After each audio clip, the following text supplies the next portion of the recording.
बिस्मिल्लाहिर्रहमानिर्रहीम। मैं हूँ कैसर अहमद राजा। उम्मीद आपकी तबीयत बिल्कुल ठीक होगी। माफ़ी चाहूँगा, बहुत वक्त हो गया आपसे बात किए हुए। कुछ तबीयत ख़राब हो गई, फिर कुछ ट्रेनिंग्स आ गई, फिर कुछ तबीयत ख़राब हो गई, and that's how it's going. Covid के बाद एक्चुअली हमारी ट्रेनिंग स्टार्ट हुई है, तो वहाँ पे भी काफ़ी वक्त अब देना पड़ता है। खैर, आपका मज़ीद वक्त लिए बग़ैर मैं अपने टॉपिक की तरफ आना चाहूँगा, और वो है कि हम आज भी अपनी बच्चियों को ज़िंदा दफन करते हैं। क्यों कहता हूँ मैं ऐसा?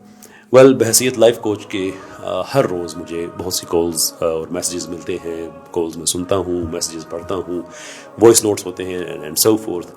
बहुत अजीब लगता है जब बहुत सी ख़वातीन मैसेज करती हैं, और एक पैटर्न होता है उनके मैसेजेस में या जो कॉल्स में अटेंड करता हूँ उनमें, कि हमारी मर्ज़ी के ख़िलाफ़ हमारे पेरेंट्स ने शादी कर दी है, अब हम एक मजबूरी की ज़िंदगी गुजार रहे हैं और समझ नहीं आता कि हम क्या करें।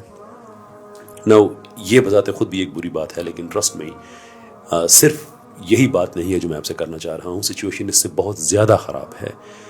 बहुत सी ख़वातीन के मैसेजेस आते हैं जिनकी जो कोर समरी है उनके मैसेजेस या उन कॉल्स की, वो ये है कि किसी वजह से हमारे हस्बैंड से हमारी बनी नहीं है, वालिदैन ने हमें घर बिठा लिया है, शादी को इतना अरसा हो गया है, हस्बैंड के पास वापस जाने नहीं देते और तलाक भी नहीं लेने देते, खुला के लिए भी नहीं जाते कि वो समझते हैं कि उनकी इज़्ज़त पे हर्फ आएगा।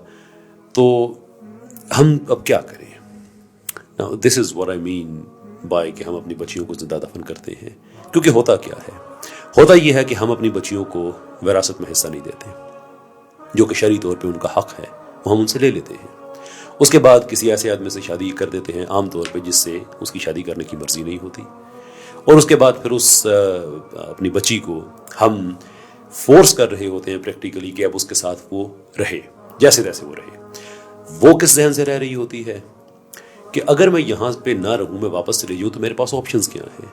मेका है, वहाँ पे मैं चली जाऊँगी कितना अरसा, जितना अरसा माँ है बाप हैं, उसके बाद क्या होगा? क्या मेरे भाइयों के बच्चे, क्या वो मेरी उस तरह से केयर करेंगे जिस तरह से मेरे वालिदैन करते हैं? जायदाद मेरे नाम है नहीं, ऑप्शन मेरे पास कोई है नहीं।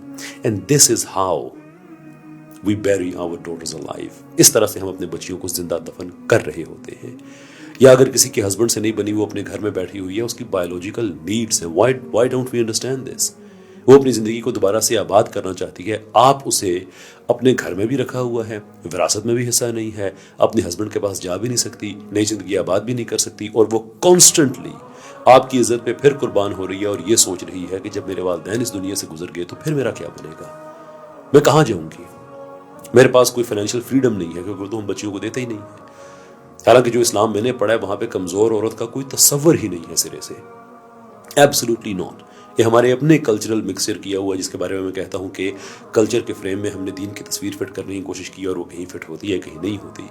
इस तरह से हम अपनी बच्चियों को जिंदा दफन कर रहे होते हैं। अब तारीख उठा के देखें, मैं आलिम दीन नहीं हूँ, किसी आलिम दीन से पूछ लीजिएगा, कुछ रवायात में इख्तलाफात हैं कि वो जो आदमी ने बताया जनाब रसालत में आप सल्लल्लाहु अलैहि वसल्लम को कि मैंने अपनी बेटी को किस तरह से ज़िंदा दफन किया और उसके बाद हमारे सैयद ने किस तरह से क्रिया किया, मैं नहीं पढ़ सकता, मैं कन्फर्म नहीं करता कि ये वाक़यात हुए हैं या नहीं हुए, मुझे नहीं पता। लेकिन मुझे ये पता है कि ये, जब मैं कहता हूँ कि ये नहीं पता कि ये वाक़यात हुए या नहीं हुए, तो मतलब है कि ये पर्टिकुलर वाक़या के वो आदमी ने सामने आके कहा और हमारे सैयद सरकार सल्लल्लाहु अलैहि वसल्लम इतना रोए कि उनकी दाढ़ी मुबारक से भी शायद कुछ है कि जो आंसुओं के कतरे थे वो भी नीचे गिर रहे थे। मैं नहीं कहता कि ये इंडिविजुअल रवायात ऐसी हैं या नहीं है, लेकिन ये तो हमें पता है कि अरब ऐसा करते थे, बहुत से कबाइल थे ऐसा करते थे। उनको रोका तो किसने रोका? उस दीन ने रोका जो आज हमारी जुबान पे है, शायद दिल में नहीं है, शायद घर में नहीं है। आप यकीन करें कि आपकी बेटी आपकी इज्जत पे कुर्बान हुई एक दफ़ा जब आपने बगैर पूछे उसकी शादी कर दी, वो हो गई। हर रोज़ वो एक ऐसी ज़िंदगी गुजार रही है जिसके साथ ना वो रूहानी तौर पे कनेक्टेड है, ना जिस्मानी तौर पे कनेक्टेड है, ना स्पिरिचुअली यानी नफ्सियाती तौर पे वो कनेक्टेड है, बस है, वो आपकी इज़्ज़त पे कुर्बान हो रही है। कम से कम उसे ये हक तो दे दें कि वो अपनी तरफ से एक फ़ैसला कर ले। मैं बिल्कुल नहीं कहता, मैं बिल्कुल लिबरलिज्म के, आप मुझे अच्छी तरह से जानते हैं कि मेरे लिबरलिज्म के बारे में क्या व्यूज़ हैं। हम नॉट सही है कि अपने घर का पैराडाइम चेंज करें टुवर्ड्स लिबरलिज्म, लेकिन चेंज करें टुवर्ड्स इस्लाम। कब तक हम अपनी बच्चियों को जिंदा दफन करते रहेंगे? कब तक? ट्रस्ट मी, हम लोगों ने क़यामत के दिन अल्लाह को मुंह दिखाना है।